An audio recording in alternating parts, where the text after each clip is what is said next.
Bonjour, bienvenue à mon vidéo sur l'arrivée de la planète Jupiter dans le signe de la Balance et qu'est-ce que ça peut représenter pour vous personnellement. Pour vraiment que vous compreniez très bien comment ça peut se produire dans votre vie, les répercussions de Jupiter en Balance, j'ai pensé vous expliquer le système des maisons, qui est un peu différent, mais si vous portez attention, puis si vous écoutez mon tutoriel que je vais faire après pour aller voir où se situent vos maisons dans votre thème, ça devrait être pas mal intéressant. OK, juste pour comprendre, je vous ai dit qu'une carte du ciel, c'est au fond une photo du ciel le jour que vous êtes né, comme si vous étiez, ici c'est la Terre, donc c'est la perception de où sont les planètes autour de la Terre le jour de notre naissance. Donc, mettons qu'on est né, on regarde le ciel, où sont les planètes? Et donc, les planètes sont toutes placées là, quelque part là, au moment où on est. Par exemple, quelqu'un va avoir le soleil en Capricorne, va avoir la lune en Scorpion, va avoir Mars en Verseau, etc. Les planètes sont là, la photo est prise, point final, ça ne bouge plus. Maintenant, l'heure à laquelle on est va déterminer notre ascendant. Je vais vous expliquer ça, c'est super simple. On se dit, c'est vraiment une photo du ciel le jour de notre naissance. Donc, si vous êtes né à midi, OK? Le soleil à midi, en général, il est pas mal haut dans le ciel. Fait que ça, c'est un peu le ciel de midi, ici. OK? Ça, c'est beau, ça marche. C'est quelqu'un qui est né à midi, son soleil est là. Quelqu'un qui est né à minuit, par exemple, ben, va avoir le soleil complètement en dessous. Ni minuit. On ne voit pas le soleil, ça va être en dessous de la Terre. OK? Ici, c'est le lever du jour, 7 heures du matin. Quelqu'un qui est né à 7 heures du matin, ces planètes restent toujours dans les mêmes signes. Là. Toujours la lune en Scorpion, toujours Mars en Verseau. Mais son soleil est ici, parce que la personne est née à 7 heures le matin. Fait que ça, c'est un truc super facile. Si quelqu'un vous dit, moi je suis Verseau, puis je suis né autour de 7 heures le matin, 6h30, vous savez instantanément que la personne, elle est son signe, ascendant son signe. Pourquoi?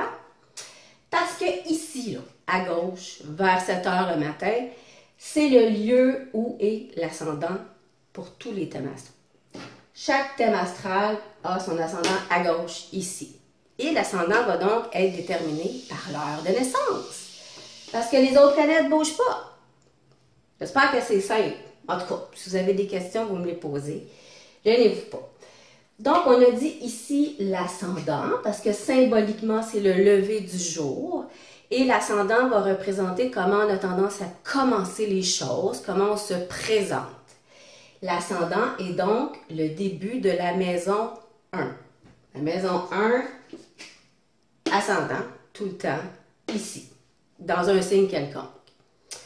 Et il y a des calculs qui établissent les débuts des autres maisons du thème. Il y en a 12, on a toujours 12 maisons dans notre carte du ciel. Cependant, là où elles tombent, si on veut, les maisons, ça va différer pour chaque personne. Donc, la personne pourrait avoir le début de la maison 1 en Capricorne, pourrait avoir le début de sa maison 2 ici en Verseau, par exemple à 20 degrés. Ce serait le début de sa maison 2. Elle pourrait avoir le début de sa maison 3 à 25 poissons. 25, la maison 3. OK? Ainsi de suite. Donc, ça ici, là, c'est un peu la porte de la maison, si on veut. On appelle ça la cuspide. C'est le début de la maison. Ce qui veut dire que tout le monde, dans son thème astral, aura une porte dans le signe de la balance.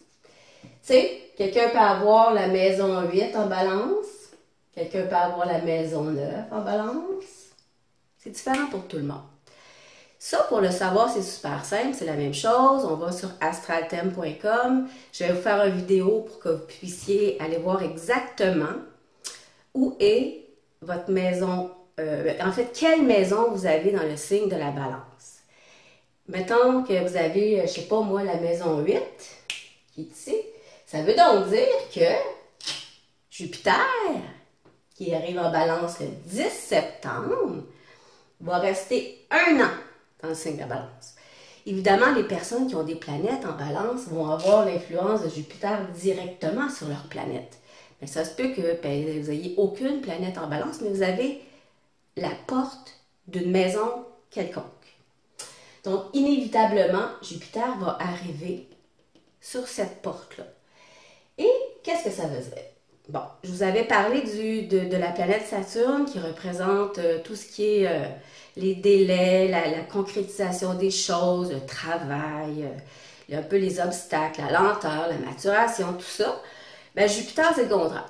C'est l'expansion, les capacités, la possibilité d'avoir, d'évoluer, d'avoir du progrès, de la chance, des opportunités, ou c'est tout et son contraire. Des fois, avec les planètes, ça peut être un peu plus arrogant que d'habitude, ou être excessif ou insouciant, ou bon, peu importe. Donc, j'ai pensé vous expliquer l'influence de Jupiter dans chacune des maisons. Parce que on peut imaginer que la minute que Jupiter va mettre le pied en balance, si on veut, le 10 septembre, ça peut résonner chez vous dans le secteur auquel est attribué le signe de la balance. Donc, si vous êtes ascendant balance, Jupiter va donc être dans votre maison 1. OK? On va le placer comme il faut. Bougez pas 2 secondes, là. Je vous place ça. Mettons qu'on est ici. Bon, OK. Vous êtes ascendant balance, Jupiter arrive là dans votre ascendant. La maison 1, qu'est-ce que ça veut dire? C'est la personnalité. C'est comment on commence les choses. C'est aussi notre chemin de vie. Et c'est tout ce qu'on va rencontrer sur notre chemin. OK? Des personnes, souvent. Donc là, quand Jupiter arrive dans ce secteur-là, ça nous permet de... C'est comme si symboliquement, il y a un nouveau cycle qui commence, qui est quand même important. Parce que, étant donné que Jupiter reste 1 an dans un signe, on sait à ce moment-là que ça va prendre 12 ans à Jupiter pour revenir sur votre ascendant. Donc, c'est le moment, si on veut, de planter des graines pour évoluer, pour aller vers la place qu'on a l'impression qu'on doit prendre socialement. C'est souvent une période où on a des rencontres fructueuses à ce niveau-là, d'ailleurs. Et comme Jupiter, c'est la planète de l'expansion, des fois, ça arrive que quand Jupiter est à notre ascendant, physiquement, on poffe un peu, là. On grossit un petit peu. C'est plus le fun d'avoir Saturne à l'ascendant. Mais encore là, il y en a d'autres planètes dans le ciel, là, mais bon, là, j'ai juste comme fait un focus sur celle-là. Si vous avez la maison 2 en balance, la 2 représente les finances, l'argent qui rentre, qui sort. Ça représente aussi l'estime de soi, notre rapport à l'estime de soi, les talents qu'on a. Donc, c'est sûr que ça peut représenter une période où il y a un peu plus d'abondance financière ou une espèce d'excès par rapport aux dépenses, où est-ce qu'on se dit « Ah, c'est pas grave, oui, let's go », tu sais. Il faut faire attention pour ne pas être trop confiant, par exemple, puis tout dilapider. Mais ça peut vraiment être une période où est-ce qu'on a une certaine reconnaissance aussi par rapport à un talent, si on décide de l'exploiter. Ça, c'est important. Jupiter dans la maison 2. La maison 3, ça représente tout ce qui est la communication, l'écriture, le marketing, la publicité, la communication, là, la manière dont on a de réfléchir aux choses. Souvent, les frères et sœurs également, mais quand même. Donc, Jupiter en 3, c'est une bonne période pour aller de l'avant avec un projet d'écriture, si on en a un. On peut avoir plus confiance en soi. Quelqu'un qui veut faire des conférences, par exemple, ou qui a quelque chose à demander, ou qui d'habitude est un peu timide, ça peut donner un petit oomph là, pendant que Jupiter est dans sa maison 3. La maison 4, c'est le foyer, les racines, les bases, le domicile.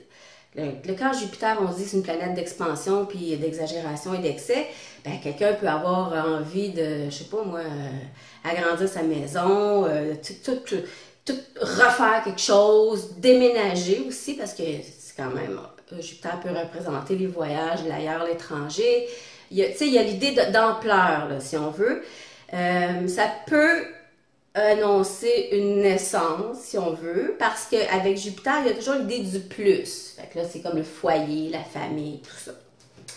La maison 5 représente les loisirs, la créativité, les enfants, l'expression de soi. Le jeu aussi. C'est un secteur de plaisir, la maison 5.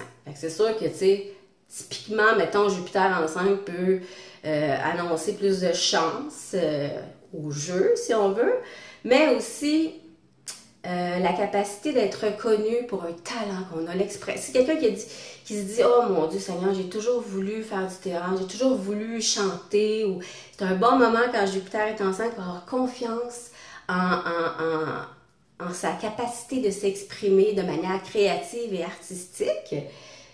Les enfants, évidemment, comme c'est la 5, ça peut représenter aussi plus grande fertilité durant la période où Jupiter est dans la maison 5. La 6, c'est la vie quotidienne, le travail, comment je pourrais dire ça, le day-to-day, les habitudes de vie, la santé aussi. Et comme Jupiter soit va protéger ou exagérer, si on a un petit problème de santé, ça peut s'amplifier, ou au contraire, on peut avoir une certaine protection par rapport à ça. On peut avoir de la reconnaissance de ses pairs au travail, se sentir mieux au quotidien, avoir envie de prendre sa place, si on veut. La maison 7, ça représente l'autre, de manière générale, le conjoint, les associés qu'on peut avoir, les partenariats, le mariage, tout ce qui représente l'autre, aussi par extension, très loin, les procès. Donc, quelqu'un qui a des litiges en cours pendant que Jupiter passe dans sa maison 7, ça peut être un élément soit déclencheur ou protecteur, ça peut être intéressant. Ça peut être une période où on rencontre beaucoup de monde aussi, là. Beaucoup, beaucoup, beaucoup. Et que si c'est rendu un peu poche dans notre couple, ben quand Jupiter arrive là, ça peut remettre un peu de oomph, de fun dans l'affaire, si on veut. La maison 8, c'est une sorte d'affaire, là, mais bon.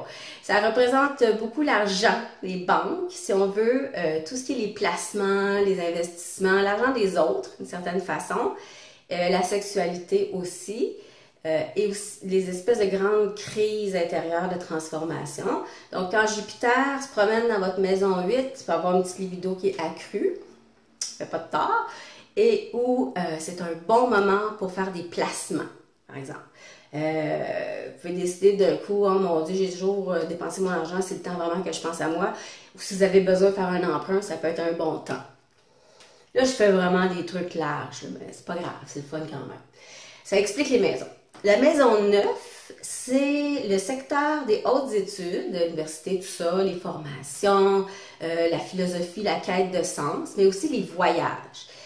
Et les voyages à l'étranger. Jupiter, c'est la planète aussi qui représente le voyage et l'étranger de manière générale. Donc, évidemment, quand Jupiter est en 9, il peut y avoir un petit voyage qui se profile à l'horizon, n'est-ce pas? Où la personne peut vraiment avoir envie d'apprendre quelque chose de nouveau. Un peu pareil avec la maison 3. C'est un axe d'apprentissage. La maison 10, c'est le secteur du domaine socio-professionnel, mais un peu qui on est socialement aux yeux des autres. Donc, quand Jupiter arrive en 10, ça peut être une période de reconnaissance professionnelle. On peut avoir soit certains honneurs ou une augmentation ou être promu à un poste plus élevé, par exemple. Ou on peut avoir des opportunités, comme quelqu'un qui veut, je sais pas moi, se partir une compagnie, peut vraiment s'établir pendant que Jupiter est en 10 pour dire j'ai pignon sur rue, je suis devenue telle entreprise, par exemple. La maison 11 va représenter tout ce qui est les amitiés, les amis, les projets et les personnes qui peuvent nous soutenir dans la vie. Là, quand Jupiter arrive en 11, ça peut souvent être l'éclosion de quelque chose qui germait depuis longtemps. Puis là, ça prend forme, on vous soutient, on vous aide. C'est le temps là, de se lâcher lousse puis se dire « Go! » J'ai ça dans ma tête, ça fait longtemps, là, puis maintenant j'y vais. Là. Puis j'ai une certaine confiance naïve. S'il faut, au pire, ça marche pas, c'est pas grave. Et finalement, la maison 12, c'est un secteur qui est plus intérieur, si on veut. Ça peut représenter tout ce qui est la spiritualité, la solitude, le recueil sur soi. Puis aussi, souvent, ce qu'on a dans notre inconscient, fait, quand Jupiter arrive là, ça peut être aussi une maison d'épreuves. Donc, Jupiter peut protéger des épreuves qu'on peut avoir en cours de route, mais ça peut donner aussi une espèce de besoin Tu sais, quelqu'un qui va faire une retraite dans un ashram, là, pendant un bout de temps, ça va lui faire du bien. Quête de sens, avoir une ouverture sur son intérieur, faire un peu la lumière là-dedans. Et pouf, ça fait 12 ans, Jupiter a fait le tour de toutes vos maisons. Mais là, on parle vraiment d'être quelqu'un qui aurait la maison, quelque chose en balance, là. Jupiter revient à l'ascendant. Donc, voilà, ça se pourrait que dans votre carte du ciel, quand vous allez voir sur astraltem.com, vous ne voyez pas de... Excusez-moi, c'est mon chat. Vous ne voyez pas rien en balance. Ça arrive des fois, là, selon les systèmes qu'on utilise pour déterminer les maisons, qu'il y a des maisons qui soient interceptées. Par exemple, vous avez le début ici de la maison 8. Vous n'avez pas de petite porte dans la maison, dans le signe de la balance, puis votre maison 9 commence en scorpion. Donc, à ce moment-là, c'est un peu comme si la balance ici est dans votre maison 8. Mais ça, si vous avez des questions, vous ne vous gênez pas, je vais vous répondre rapidement. Donc voilà, c'était comme un petit tour de Jupiter dans les maisons. Je voulais faire ça différent parce que c'est le fun. Puis voilà, j'espère que ça a été intéressant pour vous.